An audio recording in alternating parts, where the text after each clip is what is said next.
Hi guys, welcome back to my channel. My name is Yoli, and if you are new here, it's welcome. At kung nagbabalik ka naman dito sa aking YouTube channel, it's welcome back. So I know that it's been a while since I last posted here, but finally I'm back with another travel video as usual. So there, if you are interested with this kind of content, just keep on watching.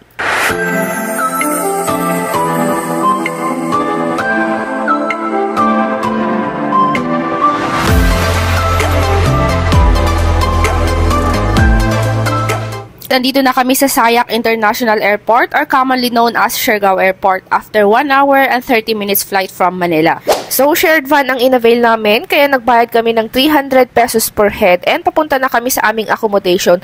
Take note na ang travel time from airport to General Luna, which is doon ang location ng accommodation namin, is 30 to 40 minutes. Andito na kami sa Manis Inn, which is again located in General Luna, and it is 3 to 5 minutes drive to Cloud9. Meron na siyang kasamang kitchen, so pwede kayo magluto dito. And ganito naman siya sa loob. Take note na 1,500 pesos ang per night nila dito.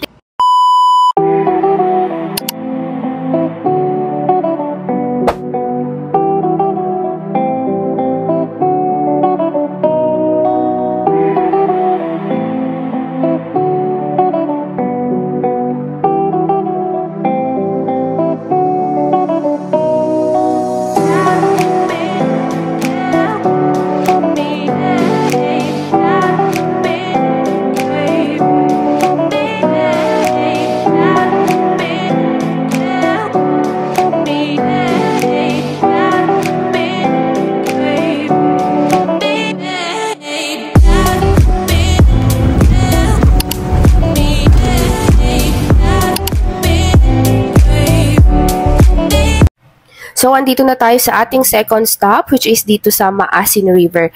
Take note everybody na meron lang kayong babayaran na environmental fee dito, which is 40 pesos per head. And meron din pala bayad ang tour guide dito. Depende sa inyo kung magkano ang ibibigay ninyo.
So, andito na kami sa aming last stop, which is dito sa Secret Beach. And gusto ko lang ipakilala sa inyo ang aming tour guide. So, sa kanya ako nag-avail ng aming itinerary. So, bali, private tour guide po namin siya. Kaya, if nagbabalak kang pumunta ng Siargao and wala ka pang nahanap na legit tour guide, I highly recommend si Kuya Windelbert. Don't worry everybody kasi he is an accredited tour guide in Siargao, kaya safe na safe kayo sa kanya. Ilalagay ko sa description part kung saan nyo siya pwedeng kontakin. Okay, tapos na ang aming land tour. So, nakauwi na kami sa aming accommodation and nakaligo na din kami, kaya naghahanap kami kung saan kami pwedeng kumain.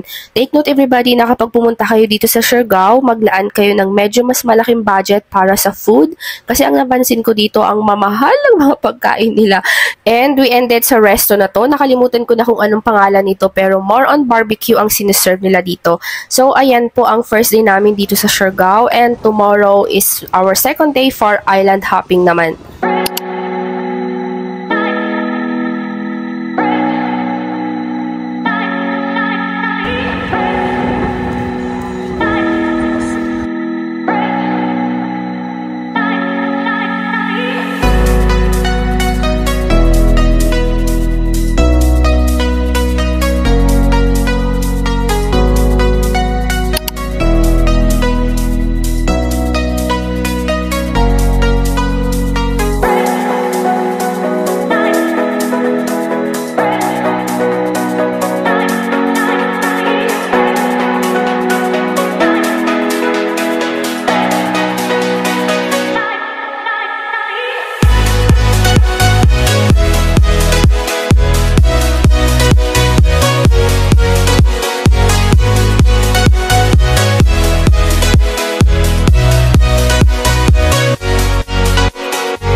Okay, 4:30 nung natapos ang aming island hopping. So, nakauwi kami sa aming accommodation ng 5:30.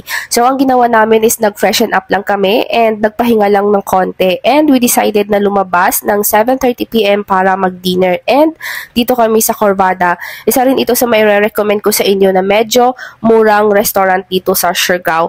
Mostly Filipino food ang siniserve nila dito. Andito na kami sa Siargao Airport kasi babalik na kami ng Manila. So, I will be putting all the details and kung magkano lahat ang nagastos namin on the description part of this video.